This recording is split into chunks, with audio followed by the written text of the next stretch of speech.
ఆత్మ నీలో ఉంది కాబట్టి ఏదో ఒక రోజున పూర్తిగా అవి నీలో నుండి పోతాయి. అంటే ఆత్మ నిన్ను ఖండిస్తూ, నిన్ను దిద్దుతూ, నిన్ను సరిచేస్తూ ఉంటుంది.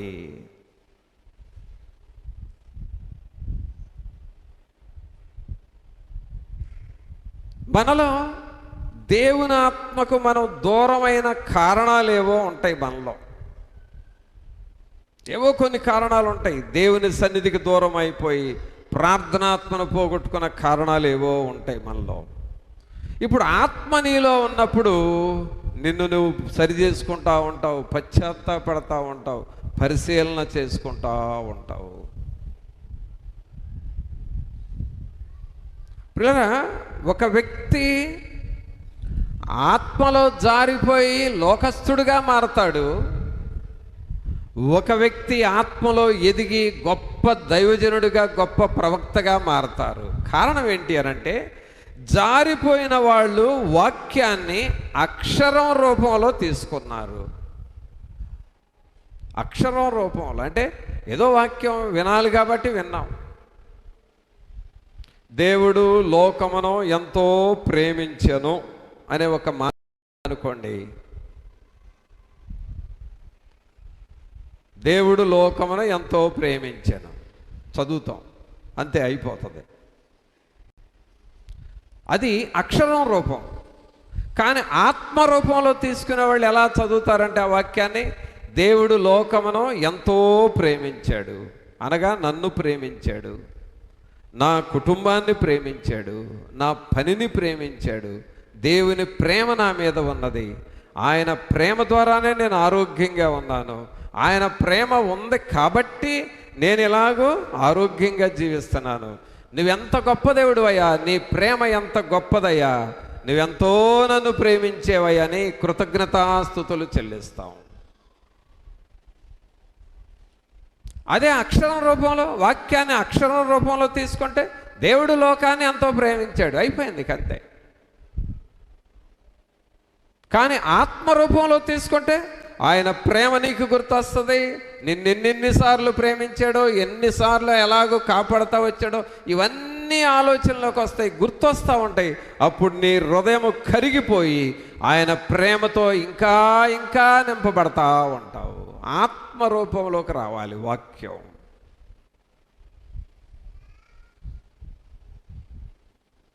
అలాగే మరొక వాక్యం, యెహోవా నా కాపరి, నాకు లేమి కలుగదు అనే వాక్యం ఉంది. అదే వాక్యాన్ని అక్షరం రూపంలో తీసుకుంటే చదువుతావు అంతే. యెహోవా నా కాపరి, నాకు లేమి కలగదు, యెహోవా నాకు కాపరి, నాకు లేమి కలగదు, యెహోవా నా కాపరి, నాకు లేమి కలగదు. చెబుతూ ఉంటావు, అపచెబుతూ ఉంటావు. అదే మాట ప్రార్థనలో కూడా పెడతావు, యెహోవా నా కాపరి, నాకు లేమి కలగదు అని. అది అక్షరం రూపం. కానీ ఆత్మ రూపంలో ఎలా ఉంటుంది వాక్యం? యెహోవా నా కాపరి. ఆ కాపరి అనగానే ప్రభు నీ మీద ఉన్నట్లుగా, ప్రభు నిన్ను కాపాడుతున్నట్లుగా, ప్రభు నిన్ను కాయుచూ చూస్తూ ఉన్నట్లుగా, నీకు కావలసినవన్నీ ఆయన సహాయము చేస్తున్నట్లుగా, అన్ని సమయాలలో ప్రభు నీతో ఉన్నట్లుగా, ఆయన నా కాపరి అని నీవు నీ గుండె దేవుని కొరకు కొట్టుకుంటూ కృతజ్ఞతతో నీవు నా కాపరివి ప్రభువా అని అంటావు. అది ఆత్మరూపంలో తీసుకోవటం. నాకు లేమి కలుగదు అని అన్నావు. యెహోవా నా కాపరి, నాకు లేమి కలుగదు. లేమి అంటే ఏంటి? లేమి అంటే ఏంటి చెప్పండి? లేమి అంటే లేమిడి పరిస్థితి అంటాము. లేమిడి పరిస్థితి అంటే ఏంటి? ఏమీ లేని పరిస్థితి. అంటే ఏమి లేదు, ఆర్థికంగా లేదు, ఆరోగ్యపరంగా ఏమీ లేదు, ఏ రకంగా చూసుకున్నా ఏమీ లేదు. అది లేమిడి. లేమి అంటే అది కొదువుతో కూడిన జీవితం. మరి ఈ వాక్యంలో యెహోవా నా కాపరి, నాకు లేమి కలుగదు అని అంటున్నావు.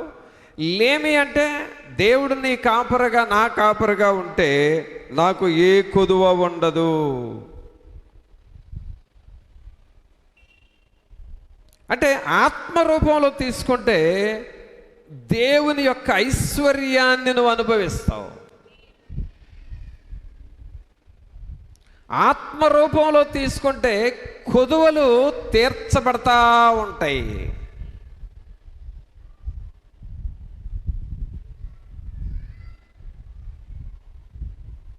జరగట్లేదండి, ఏంటోనండి, పెద్దగా ఏమి కలిసి రావట్లేదండి అని ఇక నీ నోటికి రాదు అసలు ఆ మాట. ఎందుకు? యెహోవా నా కాపరే, నాకు లేమి కలగదు అని అంటున్నావు. నువ్వు అక్షరం రూపంలో తీసుకుంటే యెహోవా ఉంటాడు, కానీ నీకు లేమి ఉంటుంది. యెహోవా ఉంటాడు, కానీ నీకు జయం రాదు. యెహోవా ఉంటాడు, కానీ నీకు స్వస్థత రాదు. యెహోవా ఉంటాడు, కానీ నీకు శోధనలో ధైర్యం రాదు. కారణం, యెహోవాను నీవు అక్షరం రూపంలో తీసుకున్నావు. కానీ నీవు ఆత్మ రూపంలో తీసుకోవాలి. మనం ఏమని పాడతాం? యెహోవా ఎల్ షదాయ్, సర్వ శక్తిమంతుడా.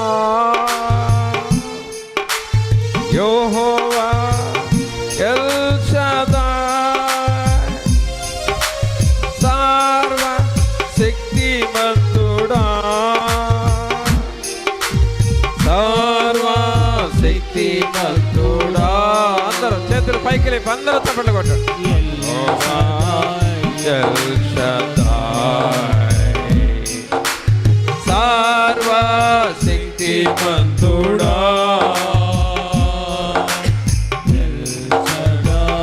ఎల్ షదాయ్. శుభవేళ స్తోత్ర బలి తండ్రి దేవా నీకేనయ్యా. ఆరాధనా స్తోత్ర బలి తండ్రి దేవా నీకేనయ్యా. చూసారా, దేవుని వాక్యాన్ని అక్షర రూపంలో తీసుకోకూడదండి. అక్షరం రూపంలో తీసుకోకూడదు. యెహోవా చేసే పనులు ఉన్నాయి. ఆయన చూస్తున్నాడు, ఆయన సర్వశక్తిమంతుడు, ఆయన సర్వజ్ఞాని. నీకు ఆరోగ్యాన్ని ఇస్తాడు, నీకు శక్తినిస్తాడు, నిన్ను దీవిస్తాడు. ఆయన నిన్ను అబ్రహామును దీవించినట్లుగా దీవిస్తాడు. అది యెహోవా చేసే పనులు. అయితే ఆయన్ను అక్షరం రూపంలో తీసుకుంటే ఇవన్నీ చేయడు నీ జీవితంలో, అవన్నీ జరగవు. నీవు ఆత్మ రూపంలోకి తీసుకోవాలి, అనగా యెహోవాను నీ లోపలికి తీసుకోవాలి.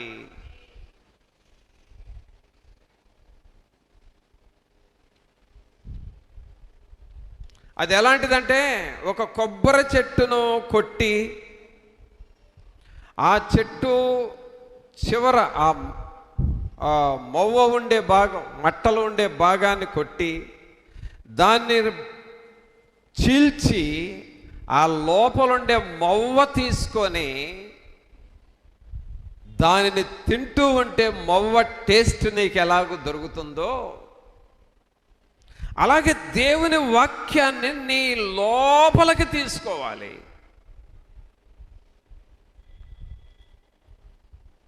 ఆత్మరూపములో తీసుకోవాలి. దేవుని వాక్యము స్వస్థత ఇచ్చే వాక్యము, ఆ స్వస్థతను నేను తీసుకుంటున్నాను అని నువ్వు చెప్పాలి దేవునికి. దేవుని వాక్యము ఐశ్వర్యాన్ని ఇచ్చే నామము, క్రీస్తులో ఉన్న ఐశ్వర్యాన్ని నేను తీసుకుంటున్నాను, ఆత్మను నేను తీసుకుంటున్నానని చెప్పాలి.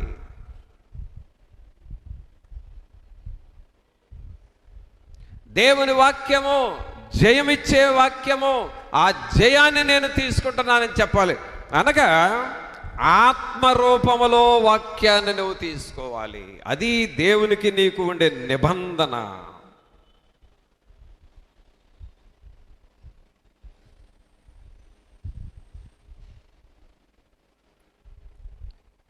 అందుకనే ఇక్కడ చదువుతూ ఉన్నాం 6వ వచనంలో, ఆయనే మమ్మును క్రొత్త నిబంధనకు అనగా అక్షరమునకు కాదు గాని ఆత్మకే పరిచారకులమౌటకు మాకు సామర్థ్యము కలిగించి ఉన్నాడు. అక్షరము చంపును, అక్షరము చంపును. చంపును అంటే అర్థం ఏంటంటే నీ స్థితికి నిన్ను అది వదిలేస్తుందంతే.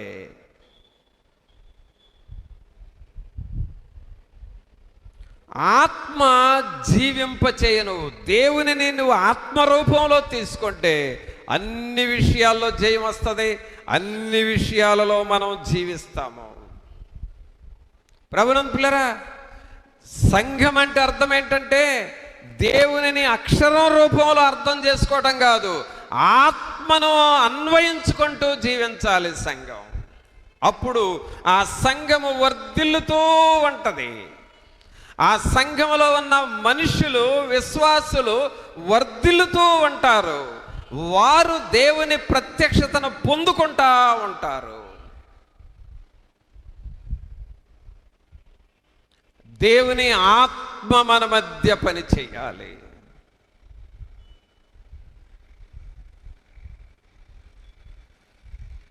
యెహోవా నా కాపరి, నాకు లేమి కలగదు అని చెప్పిన వ్యక్తి ఆత్మరూపములో లేమి అనే పదం పోయి సమృద్ధిలోకి వెళ్ళిపోతాడు. అక్షర రూపంలో తీసుకుంటావంటే ఆ వాక్యం చెబుతానే ఉంటావు, కానీ ఆ వాక్యము నీ జీవితంలో నెరవేరదు. అందుకనే చాలామంది మారు మనసు పొందుతారు, బాప్తిసం తీసుకుంటారు, కానీ వారు ఆత్మలో ఎదగరు, దేవునిలో ఎదగరు.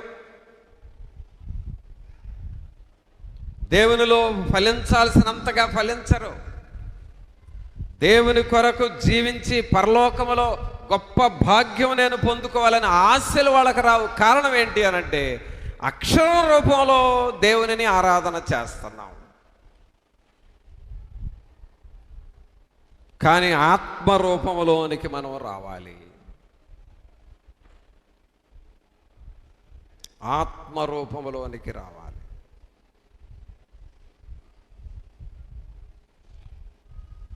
ఒక సమయంలో మీటింగ్స్ జరుగుతూ ఉన్నాయి. మీటింగ్స్ జరుగుతూ ఉంటే బాగా మేఘాలు పట్టుకొచ్చినాయి. మేఘాలు బట్టి వర్షం వస్తుంది, కూటం డిస్టర్బ్ అయిపోద్ది, అభ్యంతరం అవుతుందేమో అన్నంతగా మేఘాలు పట్టేసినాయి. ఇంకా కుండపోత వర్షం పడటానికి మేఘాలు సిద్ధపడుతున్నాయి.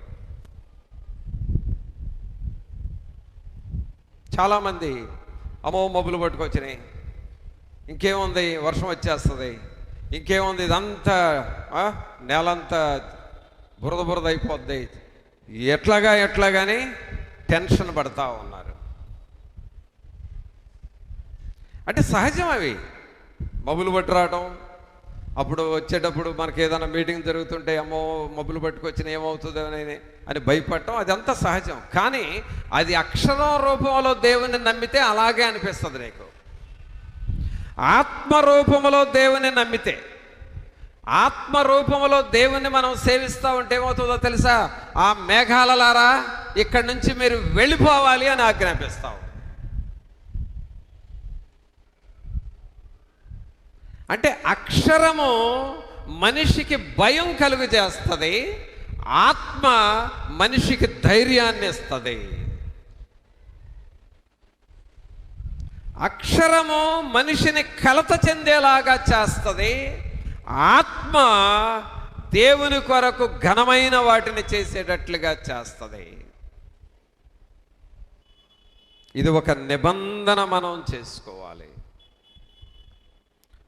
అందుకని ఇక్కడ మీతో నేను ఒక క్రొత్త నిబంధన చేయుచున్నాను. యవనస్తులారా, దేవునితో ఒక నిబంధన చేసుకోవాలి. నేను లోకములోనికి వెళ్ళను, లోకం వైపు చూడను అని నువ్వు ఒక నిబంధన చేసుకోవాలి. ఈ దినమే ఒక పిల్లోని గురించి అడిగాను. ఫలానా పిల్లవాడు ఆదివారం కనపడట్లేంటి, ఏంటయ్యా సహోదరుడా అని అడిగితే, ఆదివారం క్లాసులకు వెళుతున్నాడయ్యా అని చెబుతున్నారు. ప్రతి ఆదివారం క్లాసేనా? ఇక ప్రతి ఆదివారం క్లాసేనా? వాడు క్లాస్కి వెళ్ళి అసలు వింటున్నాడా? దేవునితో ఒక నిబంధన లేదా మన పిల్లలకి? నేను స్టూడెంట్గా ఉన్నప్పుడు 10th క్లాస్ దగ్గర నుండి ఇంటర్మీడియట్, డిగ్రీ, ఆ ప్రాక్టికల్స్, ఆదివారం క్లాసులు చాలా జరిగినాయి నాకు. కానీ నా జీవితంలో ఎన్నడూ కూడా ఆదివారం క్లాసు పెడితే ఎన్నడూ నేను వెళ్ళలేదు. 10thలో వెళ్ళలేదు, ఇంటర్మీడియట్లో వెళ్ళలేదు, డిగ్రీలో వెళ్ళలేదు. ఎప్పుడు కూడా ఆదివారం గనక క్లాసులు ఉంటే వాటికి నేను వెళ్ళేదే లేదు. ఒక నిబంధన ఉండదా మనకి? దేవుని సన్నిధిని ఎగరగొట్టి వెళ్ళి ఆడ చదివేది ఉద్ధరించేది ఏమి లేదని కూడా తెలియదా నీకు? తల్లిగా తండ్రిగా నీకు ఒక నిబంధన లేదా నీకు అసలు?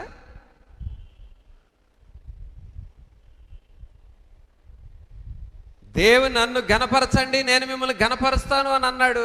ఆ వాక్యం నీకు తెలీదా? నన్ను ఘనపరచండి, నేను మిమ్మల్ని ఘనపరుస్తాను అని అన్న వాక్యం ఉందని నీకు తెలుసు. కానీ అక్షరం రూపంలో ఉందా నీకు? అది అక్షరం రూపంలో అంటే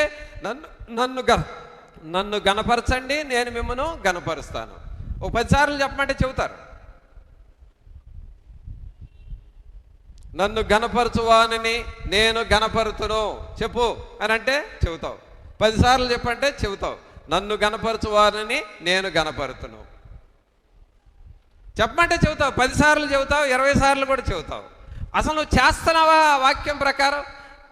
చెప్పటం అనేది అక్షరము, చేయటం అనేది ఆత్మ. నన్ను ఘనపరచువారు నేను ఘనపరుతున్నాను అన్నప్పుడు మరి ఆదివారం క్లాస్కి వెళ్ళటం ఏంటి అసలు? నువ్వు నీ పిల్లోడికి నేర్పుకోలేవా?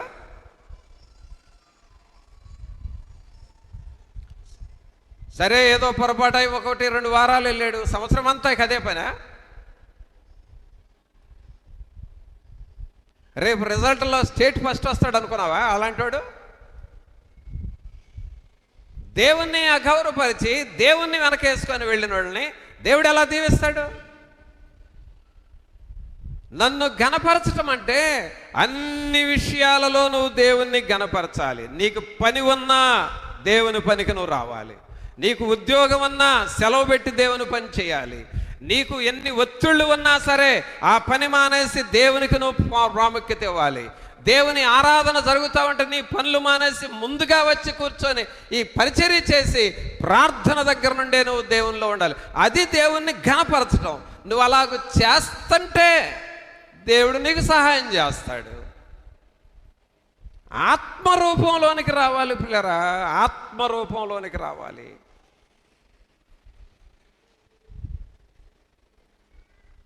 వాక్యాలు మనకు బాగా తెలుసు, కానీ ఆ వాక్యాల ప్రకారం చేయటం తెలియట్లేదు. అంటే అర్థం ఏంటో తెలుసా? అక్షరమే నీకు తెలుసు, ఆత్మ తెలియదు.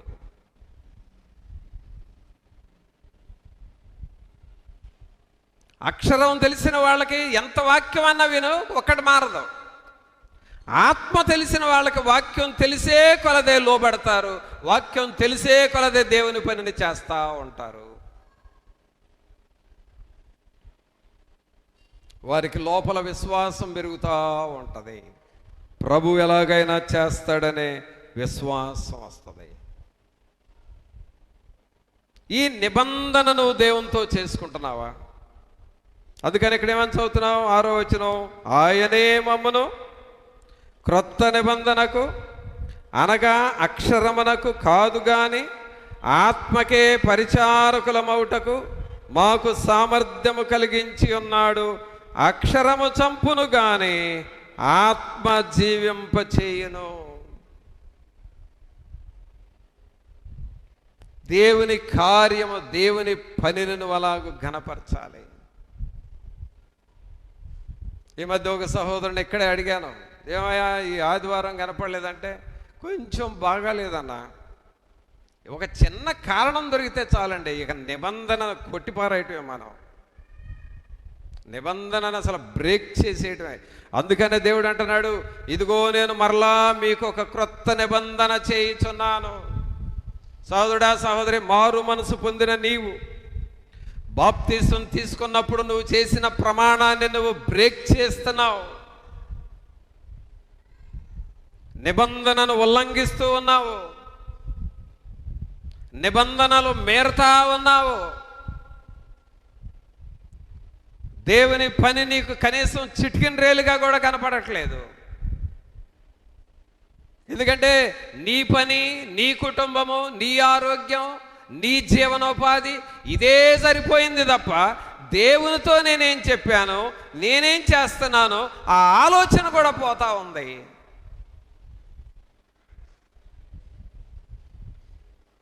నాయన ఒకసారి హాస్పిటల్లో చేరాడు. ఆ వారం అంతా హాస్పిటల్లోనే ఇద్దరు నాయన్ని పెట్టుకొని ఉన్నా. ఆదివారము నన్ను అడుగుతున్నాడు, అబ్బాయి ఈరోజు ఏం వారం అని అడిగాడు. ఈరోజు ఆదివారం నానా అన్నా. ఆదివారం అయితే మరి ప్రార్థనకు వెళ్ళాలిగా అన్నాడు. వారం అంతా బాగాలేదు, ప్రార్థనకు వెళ్ళే అవకాశం లేదు కదా నీకు అని అంటే, లేదు లేదు లేదు, ఆదివారం ఎలాగో నేను హాస్పిటల్లో ఉండకూడదు అబ్బాయి, నన్ను తీసుకెళ్ళాలి, నువ్వు ప్రార్థనకు తీసుకెళ్ళు అన్నాడు. ఎలా తీసుకెళ్ళాలి? ఇన్ పేషెంట్ ఎలా తీసుకెళ్ళాలి? పర్వాలేదు, ఇక్కడ నేను వాక్యం చదువుతాను, ఇక్కడ ప్రార్థన చేద్దాం. లేదు లేదు, నన్ను ఆరాధనకు తీసుకెళ్లాల్సిందే. చివరికి మరలా డాక్టర్స్ని అడిగి వాళ్ళ పర్మిషన్ తీసుకొని, అంత అవసరమా అన్నారు వాళ్ళు. లేదా ఆయన ఒప్పుకోడు ప్రార్థనకి వెళ్ళాలంటే, సరే ఆ 2 గంటలలో వెళ్ళి రండి అని పర్మిషన్ తీసుకొని హాస్పిటల్లో పేషెంట్గా ఉండి ఆటోలో తీసుకువెళ్ళి ఆరాధనలో కూర్చోబెట్టి వాక్యం వినిపించి మరలా తీసుకొచ్చి హాస్పిటల్ రూమ్లో పెట్టాను. కారణం నిబంధన.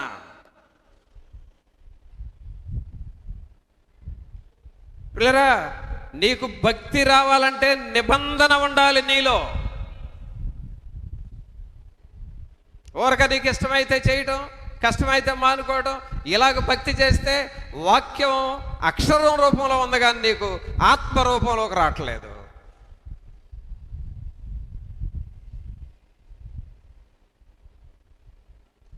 ఈ వాక్యము నీవు ఆత్మ రూపంలోకి మార్చుకుంటా ఉండాలి. ఒక పాట పాడతాం, సర్వశక్తుడు నా సొంతమాయను, మృత్యుంజయుడు నా జీవమాయను. అందరూ పాడండి, చేతులు పైకి లేపి చప్పట్లు కొడుతూ పాడండి. సర్వశక్తుడు నా సొంతమాయను, మృత్యుంజయుడు నా జీవమాయను.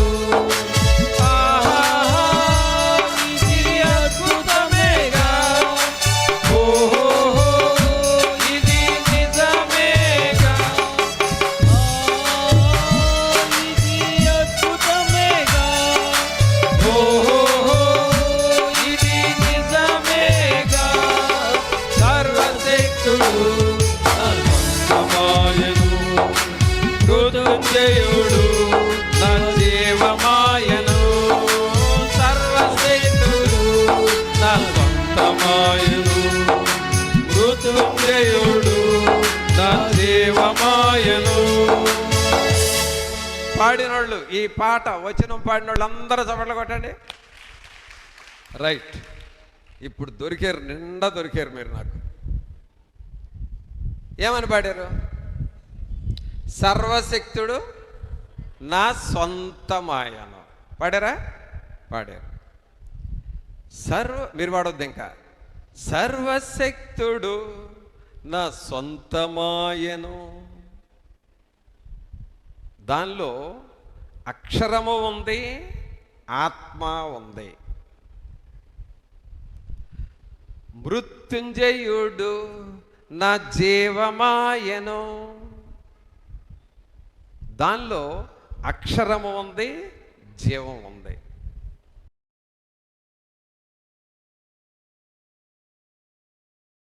నీ పాదం రొక్కెదన్ నిత్యము స్తుతించి నిన్ను పాడి కీర్తించెదను. యేసయ్యా నీ ప్రేమ పొంగుచున్నది, యేసయ్యా నీ ప్రేమ పొంగుచున్నది.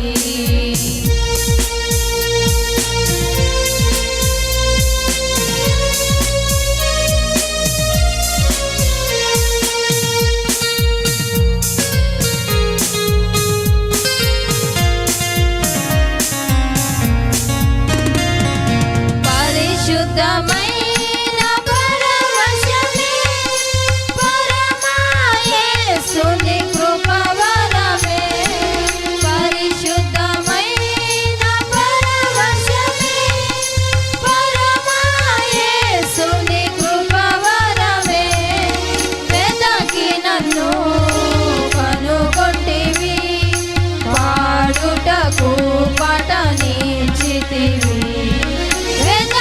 నన్ను కనుగొంటివి, పాడుటకు పఠనిచ్చితివి.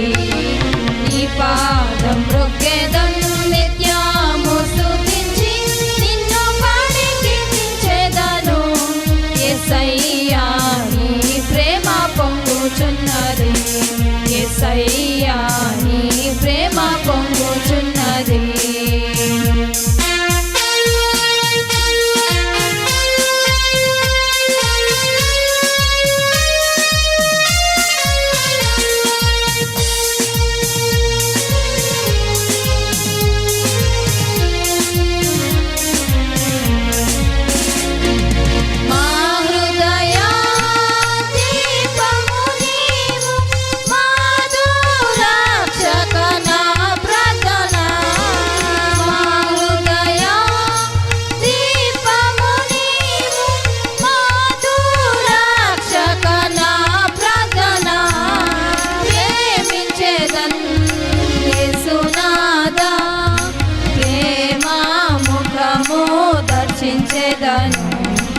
ప్రేమించెదన్ యేసునాదా, ప్రేమ ముఖము దర్శించెదము. నీ పాదం రొక్కెదం నిత్యము స్తుతించి నిన్ను పాడి కీర్తించెదను. యేసయ్యా నీ ప్రేమ పొంగుచున్నది, యేసయ్యా నీ ప్రేమ పొంగుచున్నది.